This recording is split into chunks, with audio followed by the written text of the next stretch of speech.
y les puedo tratar de enseñar muchas cosas. Pero cada cosa que yo pueda decir, si no está sostenida en la fe, simple y llanamente van a quedar en saco roto. Porque cada afirmación de Dios sin la fe, es discutible. Es discutible.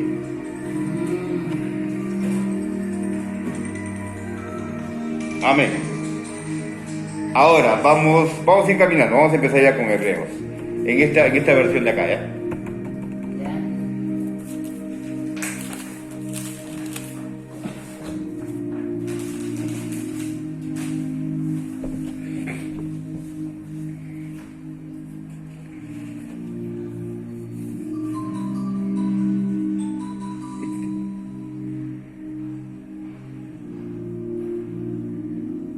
Vamos a primero ver que hace mucho tiempo Dios habló muchas veces y de diversas maneras a nuestros antepasados por medio de los profetas. Por eso que le digo que tenemos que situarnos. Esta carta fue escrita a judíos cristianos, porque nuestros antepasados, aparentemente nuestros antepasados no son pues Isaac, Abraham, no son, ¿no? Aparentemente. Claro, son espiritualmente porque somos hijos de Abraham. Y nosotros recibimos todas las bendiciones de Abraham, así de simple. Porque la simiente de Abraham es la que nos bendice. ¿Y quién es la simiente de Abraham? La simiente de Abraham es Jesús, no es Isaac. Por eso que antes de entrar a Hebreos entramos a Gálatas. Porque si no entendemos la gracia y no entendemos la posición de la ley, es difícil que entendamos Hebreos. Hebreos es para alguien que ya entendió Romanos y para alguien que ya entendió Gálatas. Por eso que para mí es más fácil poderlo enseñar, porque yo he caminado adelante de usted o adelante de todo aquel que Dios me ponga para enseñar. He caminado más adelante en estos dos libros. Entonces en Romanos entendí que la salvación es por la fe, y todo lo que dice Romanos va consolidando esta salvación por fe, y la redención por fe, y la justificación por fe como don. Pero en el libro de Gálatas yo entiendo dos cosas fundamentales: que la gracia está encima de la ley, y que la ley es sacada tal Ismael y su mamá Agar, y lo único que me queda es Sara e Isaac, que son representantes de la gracia. Si yo no entiendo eso, yo nunca voy a entender lo sobrenatural. Porque mucha gente no puede sanar a otros, no se puede dejar usar de sanar a otros porque se autodescalifican, creyendo que las sanidades en nosotros vienen a través de que somos santos, somos consagrados o somos entregados. Pero eso es no entender la gracia. Y voy a poner un ejemplo muy puntual. El más desgraciado, y perdóneme la palabra, pero el más desgraciado de todos los creyentes fue Judas. Y Judas fue apóstol. Y Judas tuvo la unción para sanar, para reprender demonios y para resucitar muertos. Pero aún así se convirtió en un traidor que se suicida. Si no entendemos la gracia, no vamos a entender a Dios ni todas sus bendiciones.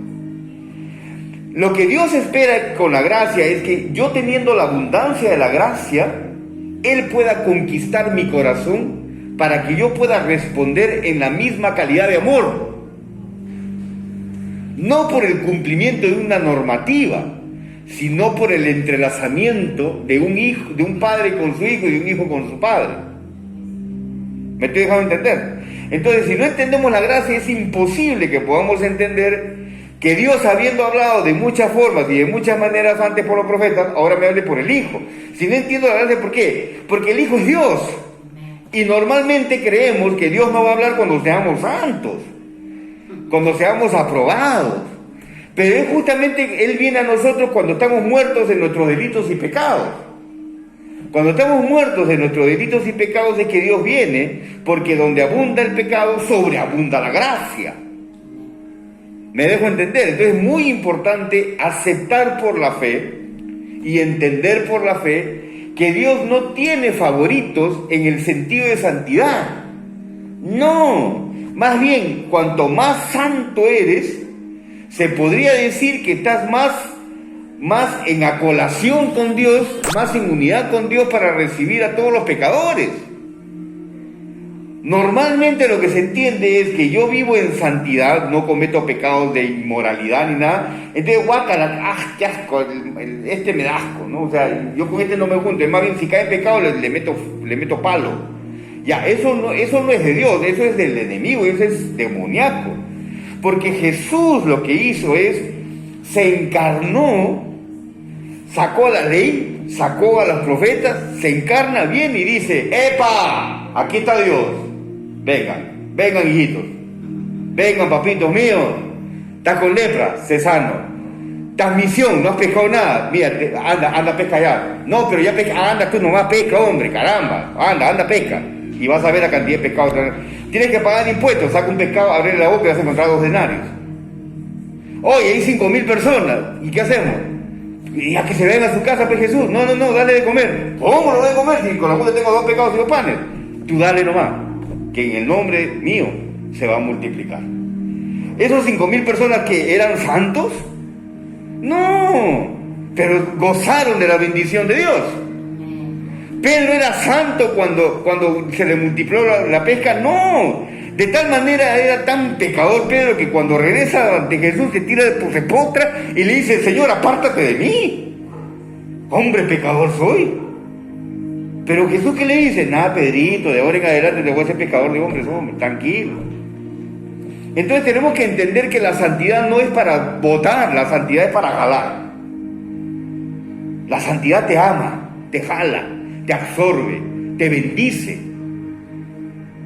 Te encuentra como eres y lo único que hace es te cubre. El amor cubre la multitud de pecados. ¿Amén? ¿Está claro? ¿Alguna pregunta? Hace mucho tiempo Dios habló muchas veces y de muchas maneras. ¿Por qué dice muchas veces y de muchas maneras? Porque habló a través de Abel. ¿Cómo habló a través de Abel? Con la muerte de Caín sobre Abel. ¿Quién fue el mayor beneficiario de la cruz de Cristo? ¿Abel o Caín? ¿Ah? Caín, pues claro que sí. Porque Abel era mira, voy a hablar un poquito mal de Abel, ¿ya? Abel dice la palabra que su sangre reclamaba. La sangre de Abel hablaba. ¿Pero qué hablaba la sangre de Abel? La sangre de Abel reclamaba justicia y venganza. Pero dice que la sangre de Jesús hablaba mejor que la de Abel. ¿Por qué? Porque la sangre de Jesús hablaba perdón, misericordia, reinserción, fe, amor, extensión. ¿Y cuál de los dos, Caín o Abel, se benefició con esto? Caín, pues. Por eso es que él fue sellado. Y Dios no lo calcina, no lo mata, le dice, anda, camina. ¿Por qué? Porque hay esperanza, pues. ¿Cuál es la esperanza? La cruz de Cristo. Ahora, ¿Caín podía ser beneficiario de la cruz de Cristo? ¿Ustedes qué opinan? ¿Por qué? Por 2 cosas. Primero, por un acto. Jesucristo fue inmolado desde antes de la fundación del mundo. Ese fue el acto. Y después por una declaración profética. Cuando Dios habló con Eva, le dijo, porque tu simiente le va a sacar el ancho a la simiente de la serpiente y le va a romper la cabeza. ¿Me entiende? Entonces ahí ya estaba decretado por una cuestión lo que ya Jesús había hecho desde antes de la fundación del mundo en el nivel espiritual.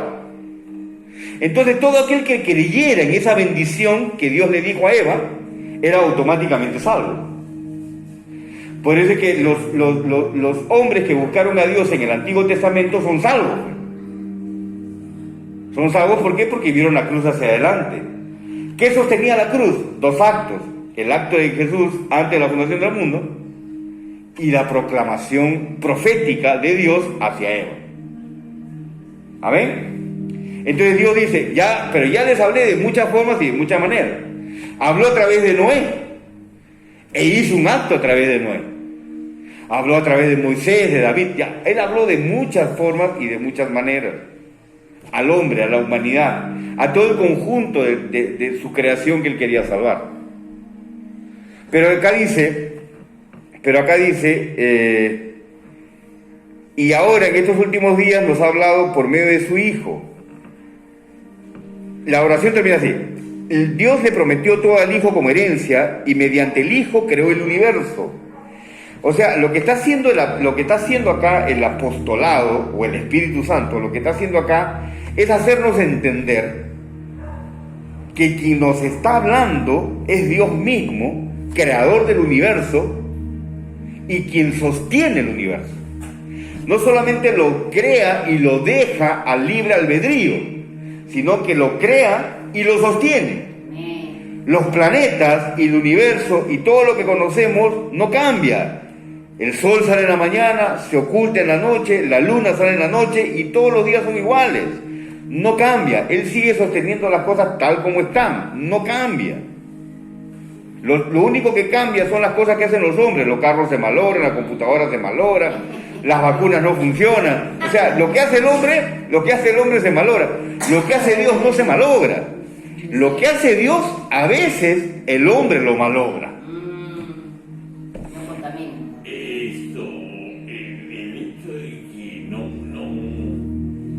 La luna aparentemente no pierda su órbita, o los planetas o el sol ocurra lo mismo, supone una inacción de las otras fuerzas como la gravedad, o esto que todo es igual siempre, o no va a cambiar en el futuro de la persona, o que no proviene, se niega en buena cuenta la cosmología. La cosmogénesis. Ya, lo que pasa es lo siguiente, ¿no? Hay variaciones y hay cambios que están dentro de una normatividad. Pero lo que no cambia es eso que está normatizado. Ya la ley. O sea, hay cosas que son micros que pueden cambiar para que nos podamos entender. Y hay cosas que son macras que no van a cambiar. Por ejemplo, usted puede cambiar de color de piel, pueden hacer un negro, pueden hacer un cholo, pueden hacer un esto, pero la molécula es la misma y el átomo es el mismo. Me dejo entender, ¿no? Entonces, ahora, Dios está en cada molécula, Jesucristo está en cada molécula, Jesucristo está en cada partícula. Jesucristo como espíritu no está sola, que entendamos, por Él fueron creadas todas las cosas, y para Él, y Él las sostiene. O sea, su misma expresión está ahí. Cuando Él habla, cuando Jesucristo habla, por eso que dice, y el verbo fue hecho carne. El verbo existía con Dios y era Dios. Cuando en el Génesis vemos que Dios dice, sea la luz, y la luz fue, no hay más que palabra que genera esa luz. Ahora, ¿cuál es la sustancia de la luz? ¿Cuál es la sustancia de la luz? No, la palabra, pues. Porque es la palabra la que, ahora, claro, genera energía, todo lo que se le quiera poner, pero sea la luz. ¿Quién crea la luz? Dios. Su palabra, el verbo. Entonces, ¿quién sostiene eso? La palabra. Ahora, esa palabra da energía, da potencia. Cuando Jesucristo hizo sanidades, se le acercó una mujer y tocó su manto y él dijo, ¿quién me tocó? Porque ha salido energía de mí. Salió poder. Ese poder que sale y que fluye de él, la sana a la mujer. Porque ese poder es el poder creativo y recreativo de Dios. Entonces el apóstol que está escribiendo esta carta, lo que está tratando de hacer es que la gente entienda que sus casitas, que su templo, que su sacerdocio, que su vestidura sacerdotal, que Melquisedec, es un chancay de 20 comparado con el que está hablando ahora. Porque el que está hablando ahora es el mismo creador de los cielos y de la tierra. Y el que te está hablando es aquella misma persona que te habló con el poder creador de los cielos y de la tierra.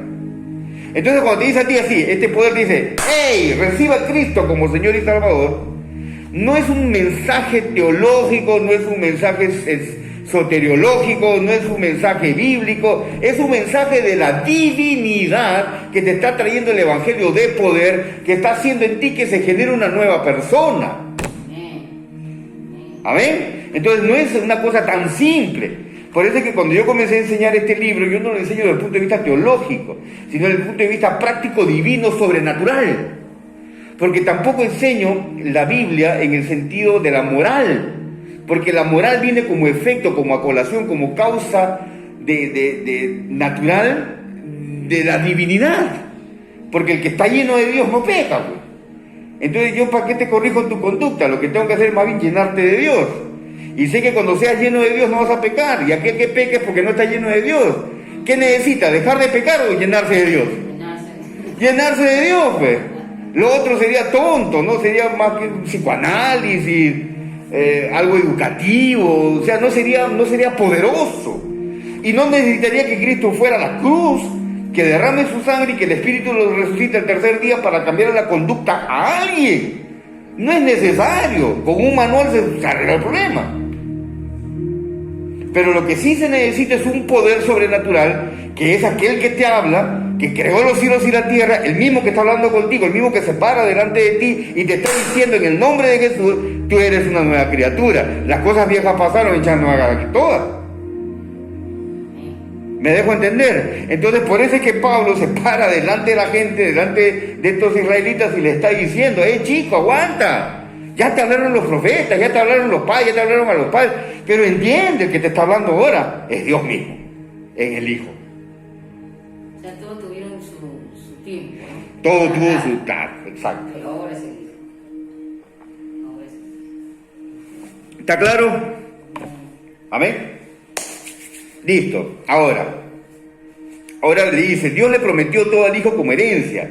O sea, lo que te está diciendo es, Dios te está hablando por el Hijo, pero no solventado en un capricho, sino en el cumplimiento de una promesa. ¿Cuál es la promesa? La que el Padre le dijo al Hijo. Cuando el Padre se extiende en el Hijo y lo engendra y crea a Jesús, no en el sentido de creación, sino en el sentido de procreación, de extensión, Él le dice, pide a las naciones y te daré los confines de la tierra. Todo fue prometido a Él. Entonces, la gente tenía que entender, o sea, Dios me está hablando de salvación, Dios me está bendiciendo, Dios me está hablando de las cosas sobrenaturales, no solamente porque me ama, sino porque hay una promesa donde el Padre le dijo al Hijo que es heredero de todo. ¿Y qué va a heredar? La tierra, los hombres, las naciones, el cielo, el tercer cielo, el segundo cielo, el primer cielo, los poderes, los tronos, los principados, y todas las cosas fueron creadas para Él, y por Él subsisten. Entonces, lo que está llevándoles a una conciencia espiritual profunda, donde no es una cuestión del Big Bang que explota, no se trata de eso, se trata de una conversación pre-creación. El Hijo y el Padre y el Hijo se ponen a conversar, y el Padre en su amor le dice a su Hijo, Hijo, por ti estoy haciendo las cosas, pero son para ti. Así de simple. Entonces ahí crea a Luzbel, y Luzbel hace su cochinadita, se pudre la creación, entra en tinieblas, pero la promesa sigue. La promesa no se para. No hay quien para a Dios. Entonces Dios le dice, bueno, hijo, lo siento, pero vamos a tener que chambear en función de la redención. Vamos a redimir todo esto. Yo calculo que debe haber sido un conversatorio entre el Padre y el Hijo en el Espíritu Santo. Y se habrán puesto de acuerdo, pues, y habrán dicho cómo lo derrocamos a este compadrito, porque si lo matamos de frente somos abusivos. ¿Qué hacemos? Padre, me hago como ellos. Y bajo a la tierra.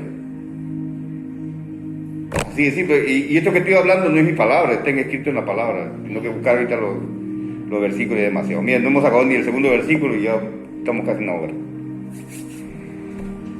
Listo.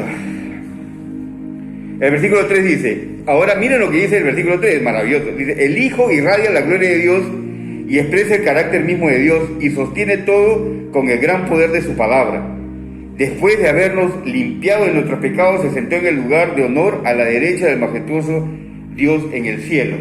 O sea, acá ratifica ¿qué? El poder de Dios. Vuelvo al primer versículo. Dios, habiéndote hablado por los profetas, hoy día te habla por el Hijo. Ahora, ¿quién es el Hijo? Es la sustancia de Dios, es la imagen de Dios, es la expresión de su gloria, es Dios mismo hablando. ¿Quién te está hablando es Él? Dime. Esto, la sustancia de Dios término griego, me parece. La sustantibilidad de Dios es un término griego. Ya. Ok. Que no tiene nada que ver con la doctrina católica de la sustantibilidad de la hostia. Ya. Sí, yo entendía que más o menos por ahí iba la pregunta, pero no tiene nada que ver, ¿no? No tiene nada que ver. Dios no necesita una hostia para hacerse, para llenarnos. Dios necesita nuestra fe para llenarnos. Así de simple, no hay ninguna parte en la palabra que diga que Él se hace sustancia en un pan. No, Él usa como figura retórica, alegórica, la figura del pan y del vino, pero Él no es ni pan ni vino. Me dejo entender, ¿no? Entonces, cuando Él dice acá, lo que está diciendo en el versículo 3, es que para que nosotros entendamos que es Dios hablando y es Dios mismo quien nos redimió. Nosotros no nos redimimos, es Dios redimiéndonos. ¿Por qué? Porque hay una promesa, tú le perteneces, lo que está diciendo es tú le perteneces a Dios, estabas perdido, chancadito, estabas medio abollado, Dios te ha sanado, Dios te ha restaurado, Dios te ha sacado de donde estabas y te está poniendo en esta situación. Entonces quiero que entiendas lo profundo, lo que el apóstol Pablo le está diciendo a la gente, quiero que entiendas lo profundo de lo que significa esto. No es una cuestión superficial, es una cuestión de mucha profundidad divina, de mucha profundidad de Dios. No tiene nada que ver la mente humana en este asunto, ¿ok? Ahora, el versículo 4 dice, y después dice que lo sentó a la derecha del majestuoso Dios en el cielo. O sea, encima lo que te está diciendo es que Él está sentado a la derecha. O sea, ahora, entendamos esto. Dios es espíritu, ¿no es cierto? ¿No? O sea, Dios se sienta. No, es una cuestión alegórica lo que está hablando. No es una cuestión real, es una cuestión alegórica. Sentarse significa descansar. O sea, ya descansó de sus obras. Él ya no obra más, porque ya fue todo consumado en la cruz. Lo único que necesitamos es nosotros recibirlo por medio de la fe y la confesión con la boca. Eso lo explica también el apóstol Pablo en el capítulo 10 del libro de los Romanos. Dice que el que creyere en su corazón y confiesa con su boca, este es salvo.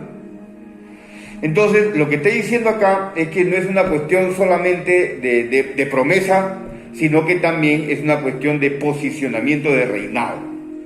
O sea, Dios está listo